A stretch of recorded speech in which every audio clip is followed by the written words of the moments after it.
नमस्कार मित्रांनो, मी आहे प्रवीण राठोड आणि तुम्ही पाहता आमचं YouTube channel tech Marathi expert. तर मित्रांनो, नमशेतकरी योजना त्याचबरोबर PM किसान सन्मान निधी योजना अशा दोन योजनांचे 6,000 रुपये सर्व शेतकऱ्यांच्या बँक खात्यामध्ये जमा करण्यात आलेले आहे। ही एक महत्त्वपूर्ण माहिती आहे। सर्व शेतकऱ्यांच्या बँक खात्यामध्ये पैसे जमा करण्यात आलेले।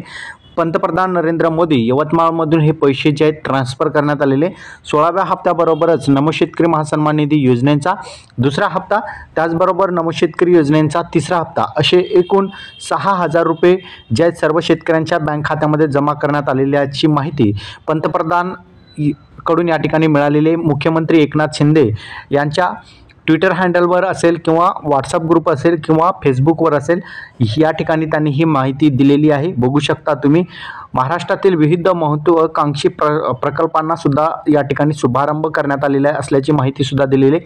16वा हप्ता नमशेतकरी योजनेचा दुसरा हप्ता नमशेतकरी योजनेचा तिसरा हप्ता थेट बँक खात्यामध्ये जमा करण्यात आल्याची माहिती देण्यात आलेली आहे। त्याचबरोबर बघितलं तर भारतामधील एकूण 9 कोटी शेतकऱ्यांना या ठिकाणी लाभ मिळणार आहे। त्यासाठी भारत सरकारने म्हणजेच मोदी सरकारने 21,000 कोटी रुपये जे आहेत PM किसान सन्मान निधी योजनेअंतर्गत सर्व शेतकऱ्यांच्या बँक खात्यामध्ये जमा करण्यात आलेले आहे। हा व्हिडिओ तुम्हाला कसा वाटला कमेंटमध्ये सांगायचं विसरू नका। चॅनलवर नवीन असाल चॅनलला सबस्क्राइब करा। इथेच थांबे। जय हिंद, जय महाराष्ट्र।